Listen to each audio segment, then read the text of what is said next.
नमस्कार। देश और दुनिया की तमाम फटाफट खबरों में आपका स्वागत है। खबरों के लिए आपसे निवेदन कि यदि आपने हमारे चैनल को सब्सक्राइब नहीं किया तो कृपया करके आपके अपने चैनल को सब्सक्राइब करना ना भूलें। आप सब्सक्राइब करते हैं तो हमें हिम्मत होती है सही और सच्ची खबरें आप तक पहुंचाने की। वरना मीडिया में महिला पत्रकारों की ही एंट्री पर रोक लगा दी गई, लेकिन आपको कहीं पर भी कोई चर्चा नहीं देखी होगी, नहीं चर्चा आपको सुनने को मिली होगी, क्योंकि उन महिला पत्रकारों को एंट्री पर रोक लगा दी और उन चैनलों पर भी इसकी कोई खबर नहीं जिनकी महिला पत्रकारों की एंट्री पर रोक लगी। तो यही अंतर आपको समझना है। अफगानिस्तान की तालिबान सरकार के विदेश मंत्री आमिर खान का भारत दौरा विवादों में घिर गया। शुक्रवार को उनकी प्रेस कॉन्फ्रेंस में महिला पत्रकारों की एंट्री रोक दी गई।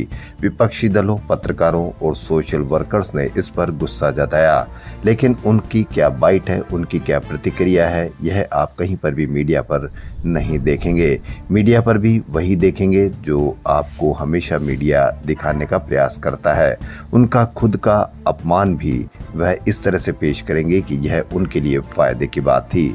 इस पर राहुल गांधी बोले, पीएम के नारे खोखले। राहुल गांधी ने कहा कि महिलाओं को सम्मान, भागीदारी का हक है।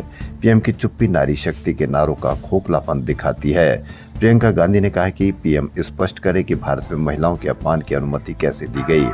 महुआ मोइत्रा, सागरिका घोष, प्रियंका चतुर्वेदी ने भी तीखी आलोचना की। बहुत छोटी सी खबर विपक्ष की, जबकि जबरदस्त तरीके की कवरेज आपको दूसरी खबरों की मिलती है। अगर यही खबर इसकी मिलती तो आप अवश्य इस पर जान पाते, लेकिन मीडिया आपको बताना नहीं चाहता है।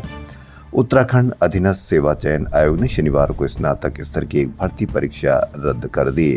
21 सितंबर को ली गई इस परीक्षा के पर्चे के 3 पन्ने हरिद्वार के एक केंद्र से लीक हो गए। विभिन्न सरकारी विभागों में 416 पदों के लिए हुई परीक्षा में 1 लाख से अधिक अभ्यर्थी शामिल हुए थे। मात्र 416 पद, 1 लाख से अधिक बेरोजगार। कहीं भी कोई बड़ी खबर नहीं, कहीं भी आपके बच्चों की बेरोजगारी की कोई खबर नहीं। खबर है आई लव मोहम्मद पर। अभ्यर्थियों ने लीक के खिलाफ आंदोलन किया था। इसके बाद सरकार ने सीबीआई जांच की सिफारिश की थी। टीम इंडिया के कप्तान शुभमन गिल ने वेस्ट इंडीज के खिलाफ नई दिल्ली में चल रहे दूसरे टेस्ट में 129 रन की शतकीय पारी खेली। यह उनका इस साल 5वां टेस्ट शतक रहा और बतौर कप्तान एक साल में सर्वाधिक टेस्ट शतकों के मामले में वह पूर्व कप्तान विराट कोहली के बराबर पहुंच गए हैं। कोहली ने 2017-18 में 5 शतक लगाए थे। गिल पहले बल्लेबाज है जिन्होंने कप्तानी के पहले साल में ऐसा किया। भारतीयों की विदेश यात्राएं बुलंदी पर है। वर्ष 2024 3 करोड़ से अधिक भारतीय विदेश गए और विदेश में रहने की औसत अवधि भी 50 दिन से ज्यादा हो गई। वर्ष 2023 की तुलना में 30 लाख अधिक यात्रियों ने भारतीय पासपोर्ट पर मोहर लगवाई। कोट्टायम में 63 साल की स्वर्णम्मा रहती है। विधवा है, पूरा जीवन किराए के घर में रही। एक दिन प्रशासन की टीम घर पहुंची, 10 लाख रुपए दिए ताकि वो घर बनाए और बचत करे। स्वर्णम्मा ने 6 लाख रुपए में 1306 वर्ग फीट जमीन खरीदी और अब घर बन रहा है। स्वर्णम्मा जैसे 1 लाख से अधिक लोग और हैं जिन्होंने अत्यंत गरीबी में जीवन गुजारा। अब उनकी जिंदगी बदल गई है। सरकार और सामाजिक भागीदारी से केरल एक बार फिर देश के लिए रोल मॉडल बनने जा रहा है। इस राज्य ने अपने यहाँ से अत्यंत गरीबी खत्म कर दी है। इसकी घोषणा 1 नवंबर को होगी। केरल ऐसा करने वाला दक्षिण एशिया का पहला राज्य होगा। जी हां, भारत का नहीं बल्कि दक्षिण एशिया का। सीएम पी विजयन के अनुसार, संयुक्त राष्ट्र के अनुसार, जिनकी आय 158 रुपए 10 पैसे प्रतिदिन से कम है, वो अत्यंत गरीबी की कैटेगरी में आते हैं। केरल ने इस मानक से आगे भोजन, आय, स्वास्थ्य और आवास को आधार बनाया और इसे मानवीय गरिमा नाम दिया। तो केरल में बड़ी खबर, अत्यंत गरीबी खत्म हुई। लेकिन मीडिया पर अब इसकी कहीं कोई खबर नहीं होती कि प्रति व्यक्ति आय कितनी है, गरीबी में लोग जी रहे हैं या नहीं जी रहे, भारत में बेरोजगारी है या नहीं है, क्या आपको महंगा पेट्रोल सस्ता हो रहा है, महंगी शिक्षा मिल रही है, इसकी कहीं कोई खबर नहीं। इससे ज्यादा खबर राजा सोनम, इससे ज्यादा खबर आई लव पर है।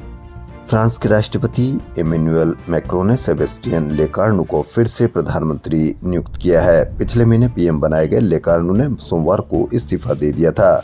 मैक्रों ने लेकार्नू को दोबारा सरकार बनाने और साल के अंत तक देश का बजट पेश करने की जिम्मेदारी दी है। हिमाचल प्रदेश ग्रामीण बैंक अपने ग्राहकों को मुफ्त स्वास्थ्य सेवा देगा। इसके तहत हर ब्लॉक में ई क्लिनिक खोले जाएंगे। इसके जरिए कंप्यूटर या टैबलेट से मरीज को शहर या अस्पताल में बैठे डॉक्टर से वीडियो कॉल द्वारा जोड़ा जाता है। डॉक्टर मरीज की रिपोर्ट देखकर दवा और सलाह देता है। मरीज ऑनलाइन दवा पर्ची पर दवा खरीद सकेंगे। इस तरह की खबरें आना ही मीडिया पर बंद हो गया है। मीडिया पर सिर्फ उबाल की खबरें आपको देखी जा सकती है। अमेरिका में मिशिगन झील के किनारे बसा मैकेनिक आइलैंड, इसे अमेरिका का सबसे सुंदर पतझड़ वाला स्थान घोषित किया गया है। वजह द्वीप अपने चमकते पतझड़ के रंगों और धीमी रफ्तार वाली जिंदगी के लिए ख्यात है।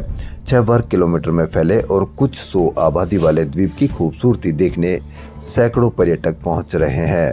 अक्टूबर में हैलोवीन तक सैलानी आते रहेंगे। इसे शीर्ष ग्रीष्मकालीन पर्यटन स्थल भी चुना जा चुका है। घूमने के लिए 600 घोड़ा गाड़ी है। कार्य प्रतिबंधित है। स्थानीय लोग साइकिल का इस्तेमाल करते हैं। ईडी ने कारोबारी अनिल अंबानी के समूह की कंपनी रिलायंस पावर के सीएफओ अशोक पॉल को मनी लॉन्ड्रिंग के मामले में गिरफ्तार किया है।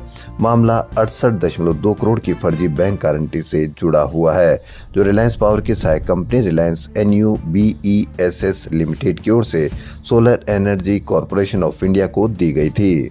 देश और दुनिया की तमाम फटाफट खबरों में फिलहाल इतना ही। यदि आपको देश और दुनिया की तमाम फटाफट खबरें पसंद आ रही तो आपके अपने चैनल को सब्सक्राइब कर लें।